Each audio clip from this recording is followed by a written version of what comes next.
Hello guys, welcome to your channels. तो आज हम लोग पढ़ेंगे सेल। तो सेल में आइए सबसे पहले हम पढ़ते हैं क्या। तो सेल जो होता है, एक यहाँ पे हमको दिया all the perform all the basic functions of life. तो सबसे पहले जितना भी लिविंग ऑर्गेनिज्म है उसमें लाइफ होता है। तो ऑर्गेनिज्म लाइफ कब होता है? जब वो लिविंग होता है। और लाइफ कहते किसको है? तो ऑर्गेनिज्म का ऐसा एबिलिटी होता है, ऐसा योग्यता होता है जिससे कि वो ऑर्गेनिज्म खुद को मेंटेन करके रखता है। तो ये तो हो गई इसकी बेसिक सी बात। तो नेक्स्ट आते हैं ऑर्गेनिज्म। ऑर्गेनिज्म हम लोग को जाना जाता है, दो तरह के ऑर्गेनिज्म होते हैं। एक होते हैं यूनिसेलुलर ऑर्गेनिज्म। यूनिसेलुलर ऑर्गेनिज्म मतलब कि यूनी मीन्स होता है वन, और सेलुलर में सेल, वन या सिंगल। तो गाइस यूनिसेलुलर ऑर्गेनिज्म कहने का मतलब क्या है? वैसा ऑर्गेनिज्म जो कि सिर्फ एक सेल का बना हुआ, वन सेल, सिंगल सेल का बना हुआ, तो उसको हम लोग यूनिसेलुलर ऑर्गेनिज्म कहते हैं। और फिर आइए तो मल्टी सेलुलर, दूसरा आता है मल्टी सेलुलर ऑर्गेनिज्म। तो मल्टी सेलुलर ऑर्गेनिज्म हम लोग कहते किसको है? तो मल्टी मतलब तो पता होता, आप लोग को पता होना चाहिए, means more than one. Means तो मल्टी सेलुलर ऑर्गेनिज्म हम लोग कहते हैं किसको है? तो ऐसा ऑर्गेनिज्म जो एक से ज़्यादा सेल का बना हुआ है। तो ये तो थोड़ी सी बेसिक बात हमने कर ली। तो आगे देखते हैं। तो एक यहाँ पे क्वेश्चन आता है, तो यूनिसेलुलर मल्टी सेलुलर ऑर्गेनिज्म। तो ये क्वेश्चन यहाँ पे ये आता है कि अगर जो यूनिसेलुलर ऑर्गेनिज्म है, सिंगल सेल का ऑर्गेनिज्म है, तो लाइफ का जितना भी फंक्शन है वो कैसे कर लेता है, और उसको हम लोग ऑर्गेनिज्म क्यों करते? एक सेल का तो ऑर्गेनिज्म हम लोग कहते नहीं है। ऑर्गेनिज्म हम लोग कब कहते हैं? जब group of tissues, group of cell होते हैं। तो एक सेल का ऑर्गेनिज्म है, तो एक सेल का ऑर्गेनिज्म कह सकते हैं अगर जो वो इंडिपेंडेंट एग्जिस्टेंस, मीन्स वो जो सेल हो जस्ट लाइक ऑर्गेनिज्म के तरह बिहेव करे। तो गाइस आइए आपको मैं यहाँ पे यूनिसेलुलर और मल्टी सेलुलर दोनों का एग्जांपल बताता हूँ। यूनिसेलुलर अमीबा, पारामीशियम, और मल्टी सेलुलर में तो हम लोग जानते हैं मैन, डॉग, हम लोग जैसे, ये सब एग्जांपल्स है गाइस। तो यूनिसेलुलर, तो ये इसके लिए मतलब सिंगल सेल को ऑर्गेनाइज करने के लिए ये दो बातें हम लोग को पता होना चाहिए। एक तो उसका एग्जिस्टेंस इंडिपेंडेंट होना चाहिए, स्वतंत्र होना चाहिए।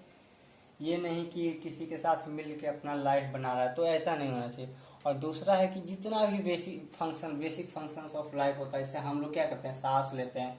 बेसिक फंक्शंस किसको हम लोग कर सकते हैं? जैसा कि ब्रीदिंग, ब्रीदिंग, डाइजेशन, एक्सक्रीशन। तो ये सब हमारे बेसिक फंक्शंस हैं। अगर जो ये सब कर रहे हैं तो उनको हम लोग सेल कह सकते हैं। तो गाइस आगे आते हैं हम लोग डिस्कवरी ऑफ सेल। तो डिस्कवरी ऑफ सेल, तो सेल की खोज किसने की? सेल को डिस्कवर किसने किया? तो सबसे पहले इन 1665 में रॉबर्ट हुक नाम के साइंटिस्ट है, रॉबर्ट हुक, जो कि सेल का डिस्कवर किए थे। और Robert Hooke by the help of cork cell. तो कॉर्क सेल नहीं, कॉर्क। तो कॉर्क किसको कहते हैं हम लोग? तो आइए मैं बताता हूँ। कॉर्क कहते हैं हम लोग किसको है? तो बार्क ऑफ ट्रीज। पेड़ के छाल को सबसे पहले उन्होंने माइक्रोस्कोप में देखा और वहां से उन्होंने सेल की खोज की। और ये जो रॉबर्ट हुक हैं, ये एक इंग्लिश साइंटिस्ट है।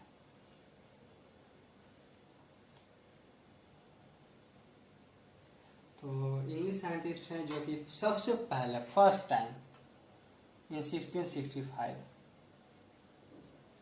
फर्स्ट टाइम, तो इन्होंने फर्स्ट टाइम सेल की खोज की और सेल की खोज की और इन्होंने एक हनी कॉम्ब लाइक स्ट्रक्चर देखा।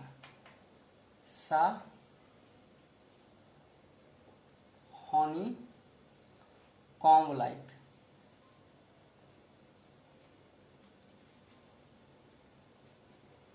हनी कॉम्ब लाइक स्ट्रक्चर देखा और जिसको उन्होंने कहा सेलुली, CELLULI, सेलुली, जिसको हम लोग आज कहते हैं सेल। तो गाइस ये था रॉबर्ट हुक की कहानी। अब इसके बाद धीरे धीरे जैसे जैसे साइंस बढ़ा, जैसे जैसे डिस्कवरी शुरू हुई, उसके बाद एक और साइंटिस्ट आए जिनका नाम था एंटन वैन लीeuwenhoek।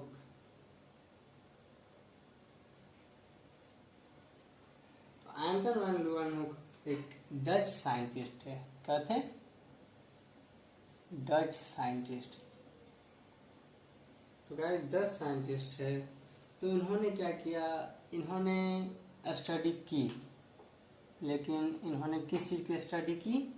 तो study living cell, living organism,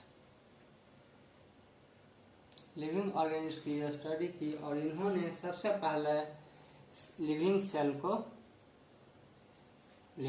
को डिस्कवर्ड किया। लिविंग सेल को डिस्कवर किया और लिविंग सेल में जब ये स्टडी कर रहे थे तो इसमें थे बैक्टीरिया, प्रोटोजोआ और आरबीसी। तो इन सारी चीज को वो स्टडी किया और उनसे हम लोग को लिविंग सेल फर्स्ट टाइम बताए। और ये जो एंटन वैन लीeuwenhoek जो साइंटिस्ट हैं, ये एक डेवलप्ड माइक्रोस्कोप, एक मीन्स ये जो माइक्रोस्कोप यूज किए थे उनसे थोड़ा सा अच्छे क्वालिटी का माइक्रोस्कोप का यूज किए और ये जो माइक्रोस्कोप थे ये खुद बनाए थे। एंटन वैन लीeuwenhoek ने अपना माइक्रोस्कोप खुद इम्प्रूव किया, खुद बनाया। जैसे कि मान लीजिए जो लेंस 2x का लगा हुआ तो ये आई थिंक 2.5x या 3.5x, ये ऐसे करके इम्प्रूव करके ये अपना काम किए। गाइस यहाँ तक तो हो गया। फिर इसके बाद अगले एक साइंटिस्ट आए जिसका नाम था रॉबर्ट ब्राउन। तो रॉबर्ट ब्राउन क्या थे? एक स्कॉटिश साइंटिस्ट थे, स्कॉच के SCOTTIS साइंटिस्ट। तो ये जो साइंटिस्ट थे स्कॉच के साइंटिस्ट थे, इनका नाम था रॉबर्ट ब्राउन। और ये जो साइंटिस्ट थे ये क्या किए? डिस्कवर क्या किए? न्यूक्लियस। यस गाइस, ये न्यूक्लियस डिस्कवर किए, जिसको कि हम लोग जेनेटिक मटेरियल के नाम से जानते हैं। और फिर ये जो थे ये डिस्कवर किए थे 1831 में। तो आइए गाइस नेक्स्ट एक साइंटिस्ट और आपको बता देता हूँ, ये आपको जरूरी नहीं है लेकिन मैं बता देता हूँ। एक J.E. पुरकेंजे, मीन्स जरूरी है, यहाँ पे आपको जरूरी नहीं है। J.E. पुरकेंजे एक साइंटिस्ट थे, वो क्या किए, वो 1839 में प्रोटोप्लाज्म डिस्कवर किए, प्रोटोप्लाज्म का डिस्कवरी किए। तो अब यहाँ पे आप लोग मेरे को कहिएगा प्रोटोप्लाज्म क्या होता है। तो प्रोटोप्लाज्म कुछ नहीं गाइस, एक होता है लिविंग सेल होता है, लिविंग सब्सटेंस होता है जो कि सेल के अंदर होता है। Living substance present in the cell। तो गाइस आई थिंक ये जो डिस्कवरी ऑफ सेल है यहाँ तक काफ़ी है, इससे ज़्यादा हम लोग को जानना नहीं होता। इससे ज़्यादा और भी है। एक हुक्सले आए थे जो कि प्रोटोप्लाज्म को फिजिकल बेसिस ऑफ लाइफ कहते थे। तो गाइस यहाँ तक ठीक है। गाइस आइए मैं आगे आपको लोगों को सेल थ्योरी के बारे में बताता हूँ। तो सेल थ्योरी, तो गाइस ये सब बात हो रही है 1838 की। 1838 इन 1838, तो 1838 में एक जर्मन बॉटनिस्ट थे। क्या थे? German botanist. German botanist guys, botanist आप लोग को पता होगा बोटेनिस्ट क्या होता है। तो बोटेनिस्ट होता है जो कि स्टडी करते हैं ऑफ प्लांट। तो एक जर्मन के बोटनिस्ट थे और उनका नाम था मैथियस लाइडन। तो उनका नाम था मैथियस, MATTHIS।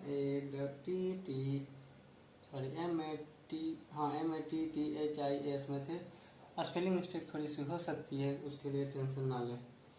SCHLEIDEN, मैथियस लाइडन थे। तो ये क्या किए थे, ये जो एक लार्ज नंबर ऑफ प्लांट को पढ़े थे, स्टडी किए थे, ऑब्जर्व किए थे, और उससे ये बताए थे कि जितना भी प्लांट है, नया नया प्लांट बन रहा है, वो क्या होता है, पुराने प्लांट से ही जन्म लेता है, पुराने प्लांट से ही आता है। और फिर इसी संदर्भ में इन 1839 एक ये भी जर्मन के थे, लेकिन जूलॉजिस्ट थे, जर्मन जूलॉजिस्ट थे, जिनका नाम था टी स्वान, इनका नाम था टी स्वान, थियोडोर, थियोडोर स्वान, SCHWA, टी स्वान, एम्सलाइडन टी स्वान। तो ये क्या जर्मन जूलॉजिस्ट थे, ये अलग अलग प्लांट, अलग अलग एनिमल सेल को पढ़े और ये रिपोर्ट किए कि जितना भी नया नया एनिमल जो प्रोड्यूस होता है, जो बर्थ लेता है, वो पुराने से मीन्स एग्जिस्ट किया हुआ उसी से आता है।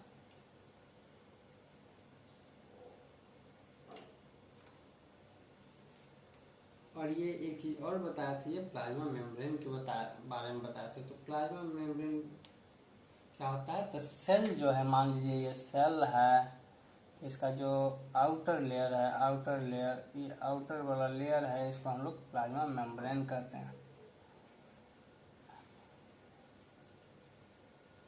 तो इन दोनों के उसके बाद एक और साइंटिस्ट आए जिनका नाम था, तो गाइस इसको बताने से पहले मैं एक चीज और बताना चाहता हूँ कि स्वान जो थे हाइपोथेसिस किए थे एनिमल के बारे में, ओके। और स्लाइडन और स्वान दोनों मिल के ये एम्सलाइडन, SCHL, स्लाइडन एंड स्वान मिलके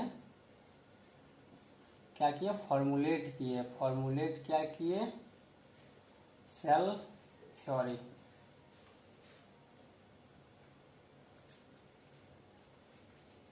तो ये दोनों मिलकर सेल थ्योरी को फॉर्मुलेट किया। उसके बाद ये दोनों सब लोग पढ़ रहे थे, तो इन्हीं के बीच में एक नए साइंटिस्ट आए जिनका नाम था रडल्फ वर्चो। तो रडल्फ वर्चो दोस्तों क्या थे, 1855 में आए। तो देख रहे हैं दोस्तों, ये क्या हो रहा है, मतलब जैसे जैसे इम्प्रूव हो रहा है, जैसे जैसे खोज हो रहा है, उसी हिसाब से डेट, पहले 1665 और फिर ऐसे ही आते आते यहाँ 38 हो गया, 1839 हो गया, 1855 हो गया। तो ये सबसे सीधा, ये ज़्यादा कुछ नहीं कि एक ही चीज़ के सीधे एक ही लाइन में बोले, ओमनिस सेलुला इस सेलुला। इसका मतलब हुआ कि ऑल द न्यू सेल्स, जितने भी नया सेल है वो पुराने सेल से आते हैं, कंपोज्ड ऑफ मीन्स इसको हम लोग कह सकते हैं cell arise from pre existing cell.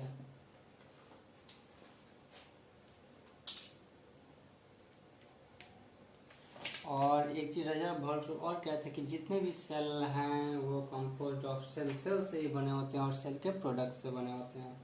तो मैं ये भी लिख देता हूँ all the cell all the organisms are composed of cell and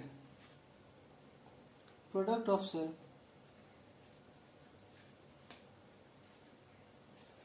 कहने का मतलब हुआ तो गाइज यहाँ पे सेल थ्योरी में ये दो लाइनें हमको याद रखनी होती है, ओमनी सेलुलर ई सेलुलर। तो पहला लाइन हमको याद रखना होता है ओमनी सेलुलर ई सेलुलर, और दूसरा पॉइंट हमको ये याद रखना होता है कि all the organisms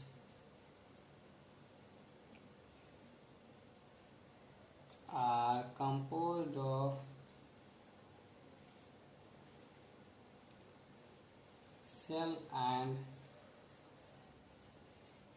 product of cell। तो गाइज थैंक यू, आज के लिए इतना ही, आगे के लेक्चर में मिलते हैं, bye bye, good night. Hello guys, welcome to your channels. तो आज हम लोग पढ़ेंगे सेल। तो सेल में आइए सबसे पहले हम पढ़ते हैं क्या। तो सेल जो होता है, यहाँ पे हमको दिया all the perform all the basic functions of life. तो सबसे पहले जितना भी लिविंग ऑर्गेनिज्म है उसमें लाइफ होता है। तो ऑर्गेनिज्म लाइफ कब होता है? जब वो लिविंग होता है। और लाइफ कहते किसको है? तो ऑर्गेनिज्म का ऐसा एबिलिटी होता है, ऐसा योग्यता होता है जिससे कि वो ऑर्गेनिज्म खुद को मेंटेन करके रखता है। तो ये तो हो गई इसकी बेसिक सी बात। तो नेक्स्ट आते हैं ऑर्गेनिज्म। ऑर्गेनिज्म हम लोग को जाना जाता है, दो तरह के ऑर्गेनिज्म होते हैं। एक होते हैं यूनिसेलुलर ऑर्गेनिज्म। यूनिसेलुलर ऑर्गेनिज्म मतलब कि यूनी मीन्स होता है वन, और सेलुलर मीन्स सेल, वन या सिंगल। तो गाइस यूनिसेलुलर ऑर्गेनिज्म कहने का मतलब क्या है? वैसा ऑर्गेनिज्म जो कि सिर्फ एक सेल का बना हुआ, वन सेल, सिंगल सेल का बना हुआ, तो उसको हम लोग यूनिसेलुलर ऑर्गेनिज्म कहते हैं। और फिर आइए तो मल्टी सेलुलर, दूसरा आता है मल्टी सेलुलर ऑर्गेनिज्म। तो मल्टी सेलुलर ऑर्गेनिज्म हम लोग कहते किसको है? तो मल्टी मतलब तो पता होता, आप लोग को पता होना चाहिए, means more than one, means तो मल्टी सेलुलर ऑर्गेनिज्म हम लोग कहते किसको है? तो ऐसा ऑर्गेनिज्म जो एक से ज़्यादा सेल का बना हुआ है। तो ये तो थोड़ी सी बेसिक बात हमने कर ली। तो आगे देखते हैं। तो एक यहाँ पे क्वेश्चन आता है, तो यूनिसेलुलर मल्टी सेलुलर ऑर्गेनिज्म, तो ये क्वेश्चन यहाँ पे ये आता है कि अगर जो यूनिसेलुलर ऑर्गेनिज्म है, सिंगल सेल का ऑर्गेनिज्म है, तो लाइफ का जितना भी फंक्शन है वो कैसे कर लेता है, और उसको हम लोग ऑर्गेनिज्म क्यों करते? एक सेल का तो ऑर्गेनिज्म हम लोग कहते नहीं है। ऑर्गेनिज्म हम लोग कब कहते हैं? जब group of tissues, group of cell होते हैं। तो एक सेल का ऑर्गेनिज्म है, तो एक सेल का ऑर्गेनिज्म कह सकते हैं अगर जो वो इंडिपेंडेंट एग्जिस्टेंस, मीन्स वो जो सेल हो जस्ट लाइक ऑर्गेनिज्म के तरह बिहेव करे। तो गाइस आइए आपको मैं यहाँ पे यूनिसेलुलर और मल्टी सेलुलर दोनों का एग्जांपल बताता हूँ। यूनिसेलुलर अमीबा, पारामीशियम, और मल्टी सेलुलर में तो हम लोग जानते हैं मैन, डॉग, हम लोग जैसा, ये सब एग्जाम्पल्स है गाइस। तो यूनिसेलुलर, तो ये इसके लिए मतलब सिंगल सेल को ऑर्गेनाइज करने के लिए ये दो बातें हम लोग को पता होना चाहिए। एक तो उसका एग्जिस्टेंस इंडिपेंडेंट होना चाहिए, स्वतंत्र होना चाहिए। ये नहीं कि किसी के साथ मिल के अपना लाइफ बना रहा है, तो ऐसा नहीं होना चाहिए। और दूसरा है कि जितना भी बेसिक फंक्शंस ऑफ लाइफ होता है, इससे हम लोग क्या करते हैं, सांस लेते हैं।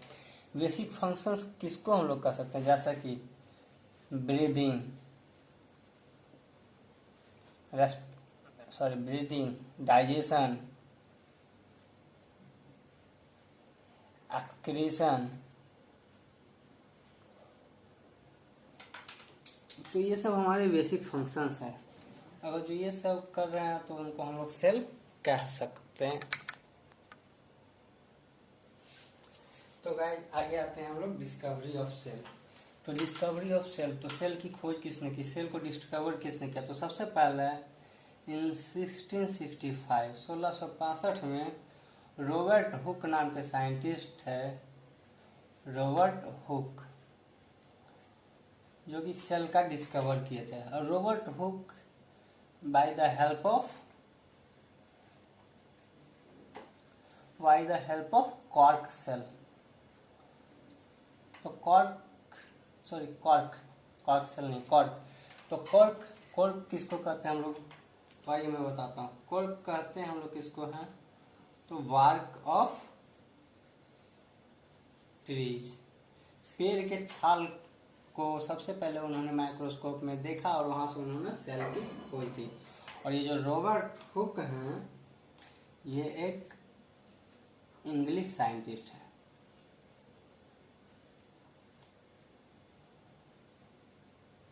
तो इंग्लिश साइंटिस्ट हैं जो कि सबसे पहले first time in 1665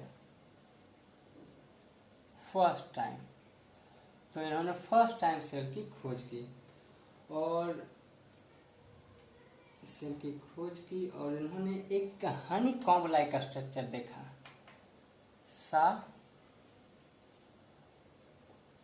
Honey comb like,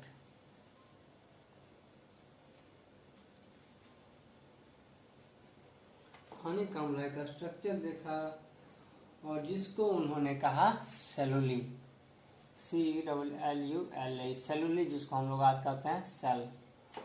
तो गाइस ये था रॉबर्ट हुक की कहानी। अब इसके बाद धीरे धीरे जैसे जैसे साइंस बढ़ा, जैसे जैसे डिस्कवरी शुरू हुई, उसके बाद एक और साइंटिस्ट आए जिनका नाम था एंटन वैन लुअनहुक।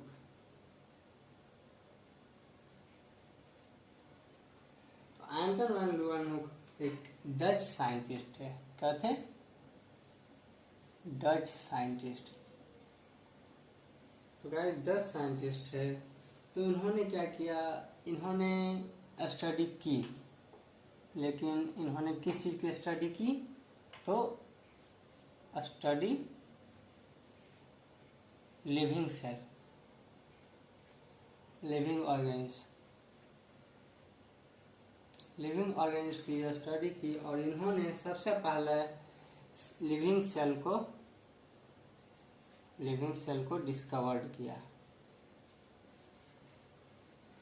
लिविंग सेल को डिस्कवर किया। और लिविंग सेल में जब ये स्टडी कर रहे थे तो इसमें थे बैक्टीरिया, प्रोटोजोआ और आरबीसी, तो इन सारे चीज को वो स्टडी किया और उनसे हम लोग को लिविंग सेल फर्स्ट टाइम बताए। और ये जो एंटन वैन लुअनहुक जो साइंटिस्ट हैं, ये एक डेवलप्ड माइक्रोस्कोप, एक मीन्स ये जो माइक्रोस्कोप यूज किए थे उनसे थोड़ा सा अच्छे क्वालिटी का माइक्रोस्कोप का यूज किए। और ये जो माइक्रोस्कोप थे ये खुद बनाए थे, एंटन वैन लुअनहुक ने अपना माइक्रोस्कोप खुद इम्प्रूव किया, खुद बनाया। जैसे कि मान लीजिए जो लेंस 2x का लगा हुआ तो ये आई थिंक 2.5x या 3.5x, ये ऐसे करके इम्प्रूव करके ये अपना काम किए। गाइस यहाँ तक तो हो गया। फिर इसके बाद अगले एक साइंटिस्ट आए जिसका नाम था रॉबर्ट ब्राउन। तो रॉबर्ट ब्राउन क्या थे, तो एक स्कॉटिश साइंटिस्ट है, स्कॉच के SCOTTISH साइंटिस्ट। तो ये जो साइंटिस्ट थे, स्कॉच के साइंटिस्ट है, इनका नाम था रॉबिन ब्राउन। और ये जो साइंटिस्ट है ये क्या किए, डिस्कवर क्या किए, न्यूक्लियस। यस गाइस, ये न्यूक्लियस डिस्कवर किए, जिसको कि हम लोग जेनेटिक मटेरियल के नाम से जानते हैं। और फिर ये जो थे ये डिस्कवर किए थे 1831 में। तो आइए गाइस, नेक्स्ट एक साइंटिस्ट और आपको बता देता हूँ, ये आपको जरूरी नहीं है लेकिन मैं बता देता हूँ। एक J.E. पुरकेंजे, मीन्स जरूरी है, यहाँ पे आपको जरूरी नहीं है। J.E. पुरकेंजे एक साइंटिस्ट है, वो क्या किए, वो 1839 में प्रोटोप्लाज्म डिस्कवर किए, प्रोटोप्लाज्म का डिस्कवरी किए। तो अब यहाँ पे आप लोग मेरे को कहिएगा प्रोटोप्लाज्म क्या होता है। तो प्रोटोप्लाज्म कुछ नहीं गाइस, एक होता है लिविंग सेल होता है, लिविंग सब्सटेंस होता है जो कि सेल के अंदर होता है। Living substance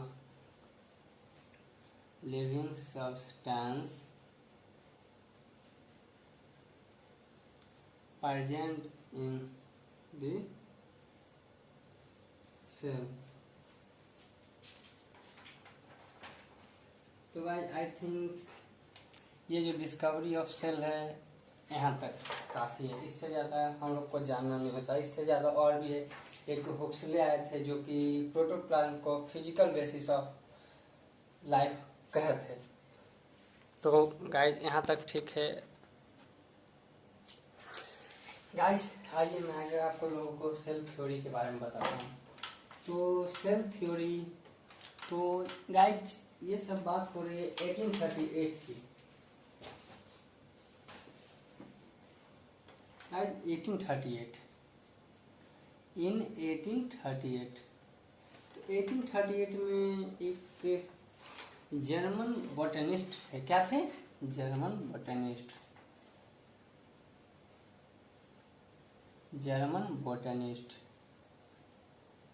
guys.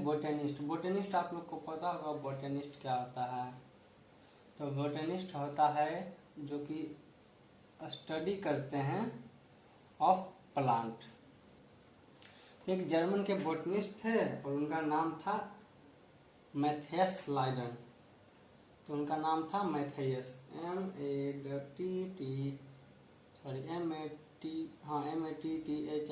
Matheus, spelling mistake थोड़ी सी हो सकती है, उसके लिए टेंशन ना लें। SCHLEIDEN,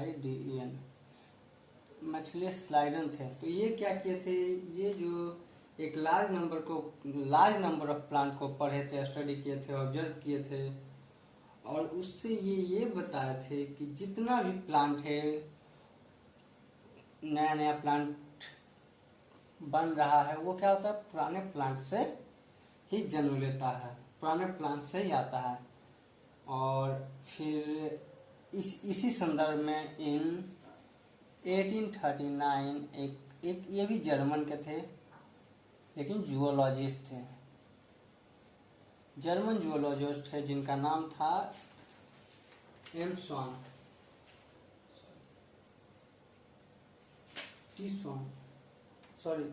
इनका नाम था टी स्वान, थियोडोर स्वान,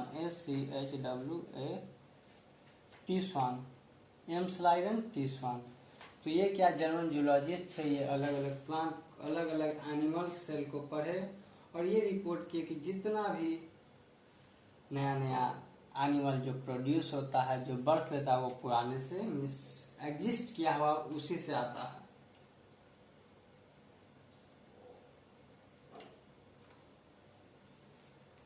और ये एक चीज और बताया था, ये प्लाज्मा मेम्ब्रेन के बारे में बताया था। तो प्लाज्मा मेम्ब्रेन क्या होता है, तो सेल जो है, मान लीजिए ये सेल है, इसका जो आउटर लेयर है, ये आउटर वाला लेयर है, इसको हम लोग प्लाज्मा मेम्ब्रेन कहते हैं। तो इन दोनों के उसके बाद एक और साइंटिस्ट है जिनका नाम था, तो गाइस इसको बताने से पहले मैं एक चीज़ और बताना चाहता हूँ कि स्वान जो थे हाइपोथेसिस किए थे एनिमल के बारे में, ओके, और स्लाइडन और स्वान दोनों मिल के ये M Schleiden SCHL Schleiden and Schwann मिलके क्या किया, फॉर्मुलेट क्या किए, सेल थ्योरी।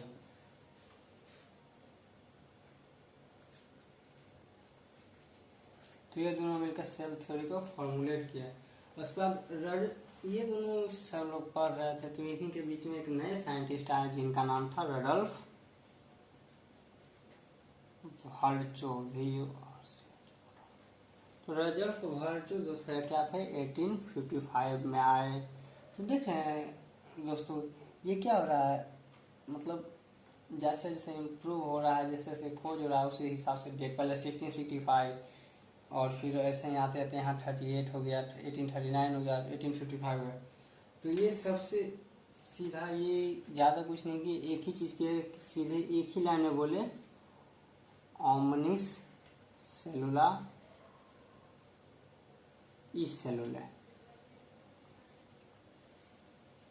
इसका मतलब हुआ कि ऑल द न्यू सेल्स, जितने भी नया सेल है वो पुराने सेल से आते हैं, कंपोज्ड ऑफ, मीन्स इसको हम लोग कह सकते हैं cell arise from pre existing cell.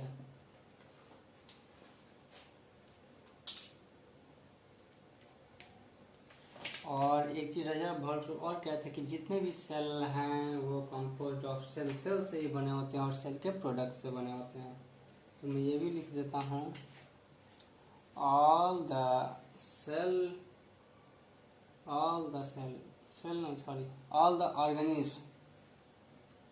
organisms are composed of cell and product of cell।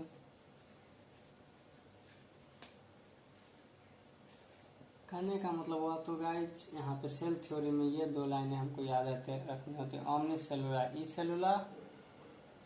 तो पहला लाइन हमको याद रखना होता है ओमनिस सेलुला ई सेलुला, और दूसरा पॉइंट हमको ये याद रखना होता है कि all the organisms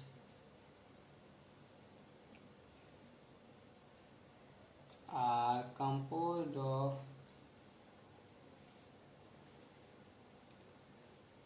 cell and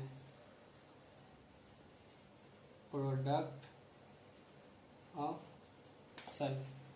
तो गाइज थैंक यू, आज के लिए इतना ही, आगे के लेक्चर में मिलते हैं, बाय बाय, गुड नाइट।